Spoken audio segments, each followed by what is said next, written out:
The legendary car हायलिंग के एक new episode में सभी लोगों का स्वागत है। तो एपिसोड की स्टार्टिंग में जो हमारा मेंटर होता है जहांग फई को की देते हुए बोलने लगता है ये लो अपनी रूम की तो जो जहांग फई होती बोलने लगती क्या तुम मेरे साथ नहीं चलने वाले हो, क्या मुझे अकेला ही डिनर करना पड़ेगा। तो जो हमारा मेंटर होता है बोलने चलो ठीक है मैं तुम्हारे साथ चलता हूँ। और जो हमारा मेंटर होता है बोलने लगता है कि चलो ठीक है मैं तुम्हें लेकर चल रहा हूँ, मेरे पीछे पीछे आओ। और जो हमारा मेंटर होता है जो है ना उसको लेकर जाने लगता है झांग फई को। जो झांग फई होती है ये सोच रही होती है कि चलो मैं भी देखती हूँ कि तुम कितनी देर तक जो है ना इस तरह के जो है ना नाटक कर सकते हो। और फिर जो हमारा मेंटर और झांग फई होते हैं दोनों ही डिनर टेबल पर आ जाते हैं। और जो वेटर होता है बोलने लगता है सर जी आप लोग क्या ऑर्डर करेंगे, आप एक बार मेन्यू बार को देखिए। और जो झांग फई होती है बोलने लगती है बड़ी अजीब अजीब डिशेस के नाम को जो कि मुझे भी नहीं याद है। और जो हमारा मेट होता है बोलने लगता है कि तुम जो है ना ऑर्डर करने से पहले ये सोच लो कि हमारा रिश्ता कितना ज़्यादा गहरा है। और जो वेटर होता है बोलने लगता है कि मैडम जो है ना आप जो डिश बोल रही हैं वो तो बहुत ही ज़्यादा मिलना मुश्किल है, हम ऐसी डिशेस को सर्व नहीं करते। तो जहाँ पे होती बोलने लगती क्या जो है ना मैं विदेशों में ऐसे ही डिश खाया करती थी, क्या तुम जो है ना इस तरह के डिश को सर्व नहीं कर सकते। जो बंदा होता है वेटर्स बोलने लगता है चलो ठीक है मैं जो है ना इस डिश को तुम्हारे लिए ज़रूर बनाऊँगा। और फिर जो जहाँ पे होती बोल रही थी क्या मैं जो है ना एक्सपेंसिव चीज़ों को ऑर्डर कर सकती हूँ। जो हमारे मेट होता है बोल रही थी मैं तुम्हें एक बात फिर से याद दिला दूँगी कि हमारा रिश्ता जितना गहरा है तुम उतना ही जो है ना एक्सपेंसिव चीज़ों को गहरा ऑर्डर कर सकती हो। तो जो जहाँ पे होती है बोलने लगती है कि चलो ठीक है मैं जितना ही ज़्यादा महंगी चीज़ों को ऑर्डर करूँगी हमारा जो है ना रिश्ता ऑटोमेटिक ही उतना ज़्यादा गहरा होता चला जाएगा।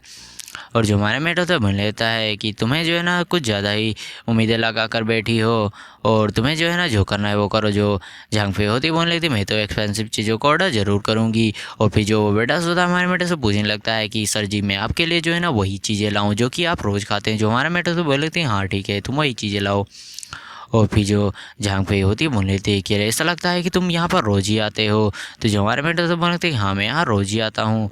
और जो झांग फई होती है बोलने रहती है कि वैसे तुम क्या करते हो और तुम्हारी कार जो है ना बहुत ही ज़्यादा पुरानी लगती है, क्या तुमने नई कार लेने के बारे में नहीं सोची। तो जो हमारा मेट होता है बोलने लगता है कि नहीं और मेरी जो है ना सैलरी अराउंड 10,000 के है। तो जो जहाँ पे होती बोलने लगती है तो बहुत ही ज़्यादा कम है, ये मेरे एक्टिवेशन पर बिल्कुल भी खड़ा नहीं उतरा। और फिर बोलने लगती है तुम क्या जॉब करते हो। हमारा मेटर झांग फई से पूछने लगती है बोलने लगती है मैं कंपनी में CEO हूँ और मुझे जो है ना 20,000 की सैलरी भी मिलती है। जो हमारा मेटर तो बोलने लगती है तो काफ़ी ज़्यादा है 20,000। तो जहाँ पे होती बनी थी हाँ मेरी जैसी बड़ी लड़की को मिलना जो है ना ये बहुत ही ज़्यादा आम बात है। जो हमारा बेटा तो बन लेता है चलो ठीक है अगर जो है ना तुमने मुझे पहले ही रिजेक्ट कर दिया और मैं तुम्हें बिल्कुल भी नहीं पसंद तो जो ठीक है खर्चे को आपस में आधा आधा बांट लेते हैं।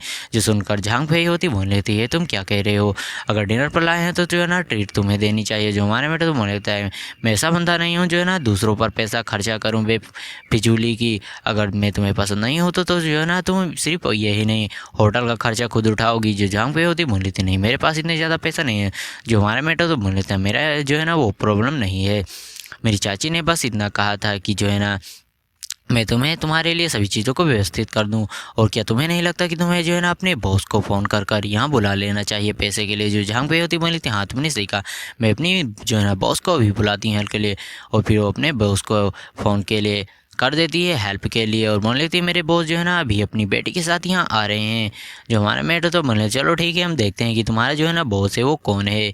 और जो झांग फई होती है जो है ना बता देती है कि जो है ना मेरे जो बॉस हैं मैंने जब विदेश जाने से पहले 1 महीने तक उनकी खूब सेवा पानी की थी अपने घर बुलाकर। तो जो झांग फई होती है ये जो है ना बोलकर अपने मुंह पर हाथ रख लेती बोलने थी ये यार ये मैंने क्या कर दिया, मैंने तो सच उगल दिया। और फिर वो बोलने लगती नहीं मैंने अभी तक ज़्यादा कुछ नहीं बताया। और तभी जो है ना हमें आधा घंटे बाद का सीन दिखाया जाता है जहाँ जो है ना हमारे मेटा को कोई नाम लेकर पुकारता है और ये अपनी जून होती है और ये जो है ना जून के पिता होते हैं बगल वाले मिस्टर चैन। और जो मिस्टर चैन होते हैं बोलने लगते हैं जून से क्या ये तुम्हारा ये कौन है, क्या तुम एक दूसरे को जानते हो। तो जो जून होती बोलने लगती है हाँ ये मेरा फ्रेंड है। और फिर जो है ना जून के पिता हमारे मेंटर से आकर हाथ मिलाते हैं और जो हमारे मेंटर भी बोल देता है कि हेलो मिस्टर चैन। तो जो मिस्टर चैन होते हैं बोलने लगते हैं कि क्या तुम दोनों तो लगता है काफ़ी अच्छे दोस्त हो। और जो वो झांग फई होती है बोलने लगती है कि क्या लोग एक दूसरे को जानते हैं, लोग एक दूसरे को कैसे जान सकते हैं, एक कार हायरिंग ड्राइवर की इतनी ज़्यादा पहुँच कैसे हो सकती है। और जो जहाँ पे होते हैं बोलने लगते हैं मैं जानता हूँ कि जो है ना यंगस्टर कुछ अच्छा खाना चाहते हैं। जो हमारा बेटा बोलने लगते हैं आप इसके बारे में चिंता मत करिए, जो भी खाना है वो खाइए, ये जो है ना डिनर पार्टी मेरी तरफ से होगी। और जो हमारा मेट होता है बोल रहा होता है कि चलो ठीक है, तुम्हें लोग ऑर्डर करो, और वैसे भी मुझे इलाज के लिए कुछ पैसे तो रखना ही होगा। और जो सुनकर जो मिस्टर चैन होते बोलने लगते हैं कि तुम्हारा इससे क्या मतलब है। और मिस्टर चैन होते हैं इससे काफ़ी ज़्यादा कंफ्यूज हो जाते हैं, आप और मेरे ही तरह।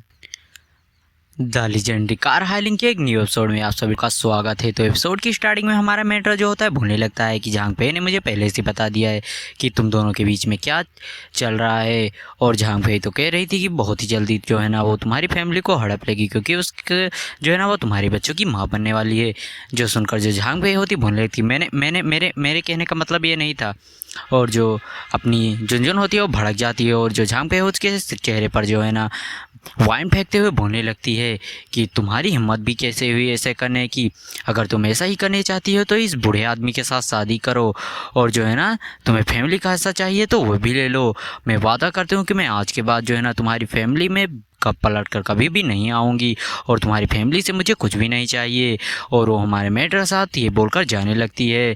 और जो झुनझुन का पिता होता है वो जो झुनझुन है उसे रोकने की कोशिश कर रहा होता है, और जो झांग फे को एक थप्पड़ लगा देता है झुनझुन का पिता, और बोलने लगता है तुमने जो है ना मेरी सभी कोशिशों को बर्बाद कर दिया, तुम्हारी हिम्मत भी कैसे हुई ऐसा कहने की।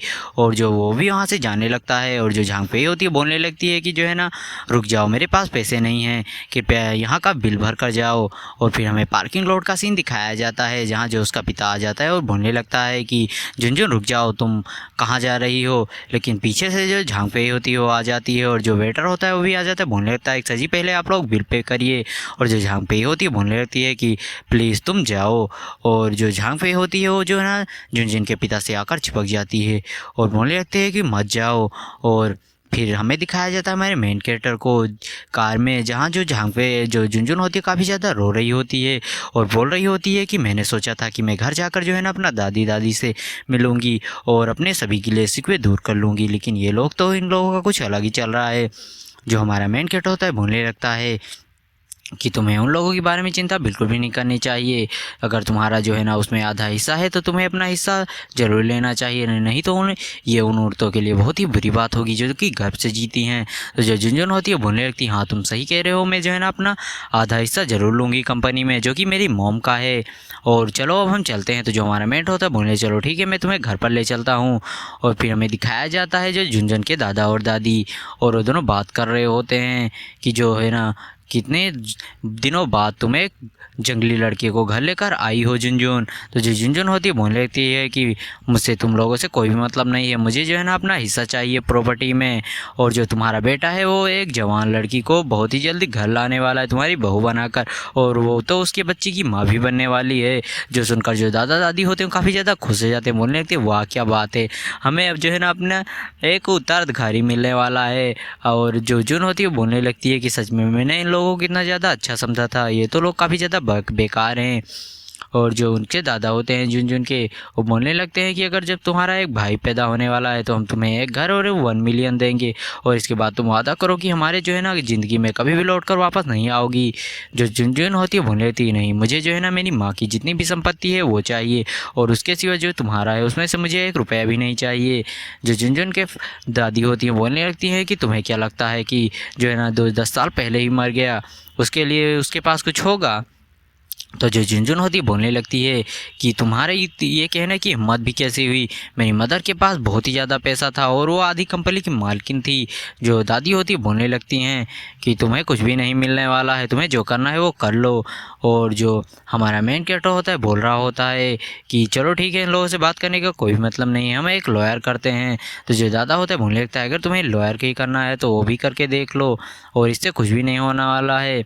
अगर हम तो चाहते थे कि मामले को अच्छे से सुलझा दिया जाए। तो जो हमारा मेट हो तो बोलने लगता है कि तुम लोग बकवास करना बंद करो, और जो है ना झुनझुन बस अपनी माँ की जो है ना प्रॉपर्टी को लेना चाहती है और वो उसकी हकदार है। जो जुन होती है वो भी लगती है हाँ मेन कैरेक्टर सही कह रहा है, मुझे बस मेरी माँ की प्रॉपर्टी चाहिए। और जो दादा दादी होते हैं बोलने लगते हैं कि कोई बात नहीं है, जल्दी से जो है ना बेटे को फ़ोन मिला और उससे कहो कि जो उसकी यंग गर्लफ्रेंड है उसके साथ वो आ जाए घर पर और हम उन दोनों की शादी करवा देंगे। और फिर हमें दिखाया जाता है जो झुनझुन के पिता को, जो कि जो है ना झांग फे के साथ लगे पड़े थे। और जो झांग फे का पिता होता है वो बोलने लगता है कि हाँ डैड। तो जो उधर से आवाज़ आती है कि क्या तुम्हारी कोई यंग गर्लफ्रेंड है। तो जो दादाजी होते बोलने लगते हैं कि जो है ना अभी अभी यहाँ पर झुनझुन आई थी, उसने बताया कि तुम्हारी कोई नई जो है ना यंग गर्लफ्रेंड है और वो तुम्हारी जो है ना बच्चों की माँ बनने वाली है, तो उसे तुरंत एक लगा यहाँ आ जाओ और हम तुम्हारी शादी करवा देंगे, नहीं तो जो झांग फेई है वो जो है ना प्रॉपर्टी में हिस्सा ले लेगी। और ये जो अपनी फेई होती है झांग फेई, वो सोच रही होती है कि मैंने जो है ना इस आदमी को, इस बुढ़े आदमी को सह रही हूँ उसी प्रॉपर्टी के लिए, और प्लीज़ मैं प्रेग्नेंट हो जाओ भगवान जी। और ये वो यही सब बोल रही होती है।